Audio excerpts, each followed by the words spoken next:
surprise you, the thing I was just holding on to right now was the deadliest weapon known to mankind. Would it surprise you that the thing that was the most deadliest weapon known to mankind was sitting right next to you on a table, in your pocket, or just in your hand? Well, surprise, it's your phone. Doom scrolling to death is one of the largest, most consuming parts of our lives that we face today. By encouragement, constant screen use that the government has set aside for us, which gives us unlimited access to the apps that give an addictive technology that quietly consumes our time, our health, and our awareness that we aren't even aware of. Imagine a life without your phone. That's hard to picture, right? That's because phones were never meant to simply help us, they were meant to hook us. We live so much of our life inside of a little box that we hold in our hands, and while many of us call this normal, it's actually stripping us away from our normal lives today.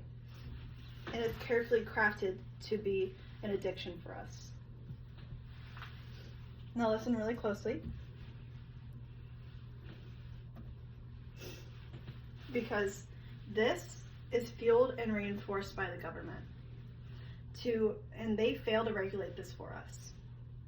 The results, our attention is manipulated. Our health is weakened.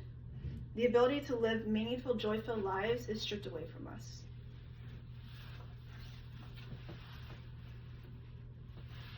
Phones are intentionally designed to keep us addicted, such as the apps on our phones. They are designed like slot machines. From infinite scroll to variable rewards, our phones mimic casino psychology.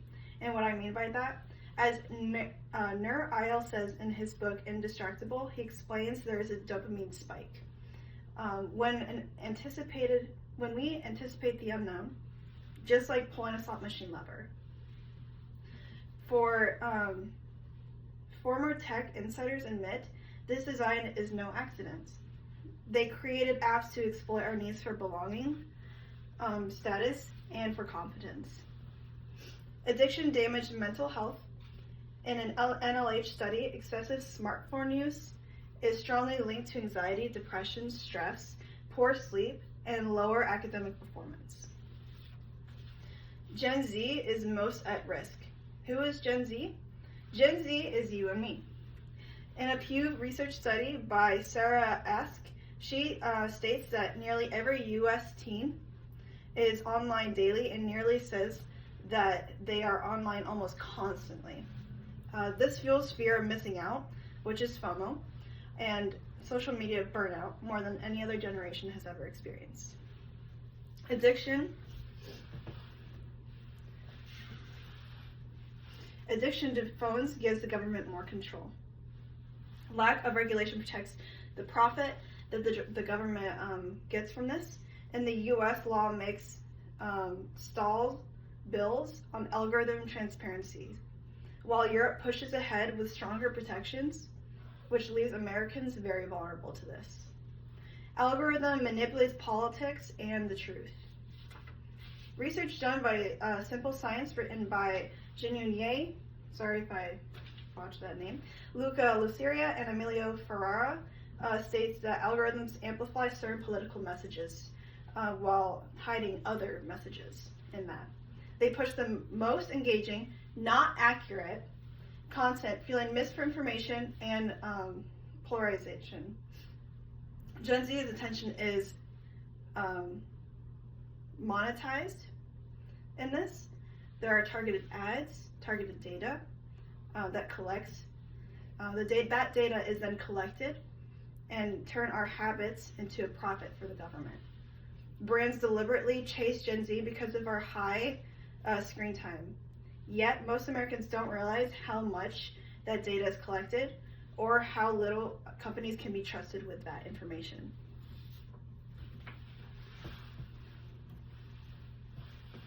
I want everyone to pull out their phones. I'm going to give you guys a few seconds. Now I want you to guess before you look at your phones what your screen time average is. Now before you look, figure that out. Now that you have that time, I want you to look at your phone and see if your original time that you said beforehand is the actual time that your average is. That shows how unaware we are of the screen time that we feed to ourselves and how much more aware we actually need to be with that. What can we, as Gen Z, college students, do about all of this? Practice digital hygiene, turning off notifications to reduce stress and improves our focus. Using apps like Freedom or Screen Time is said to cut usage up to 30%. We can advocate for a structural change. Gen Z has the power to protect and to push and reform, from historic student movements to the modern log-off movement. Young voices can reshape the culture. We can reclaim attention through literacy and through community. Critical media literacy makes us less vulnerable to manipulation. In a journal research paper by MDPI, states that students who intentionally unplug report better grades, lower anxiety, and happier relationships. In conclusion,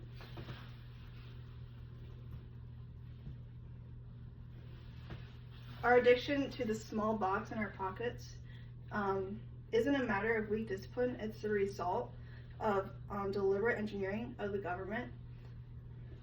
government's neglect. But knowing this gives us the power. Gen Z can reclaim our attention, set boundaries, and push for change. Because the truth is, if we don't do this, the devices will continue to quietly consume our life, consume our health or our awareness, one endless scroll at a time.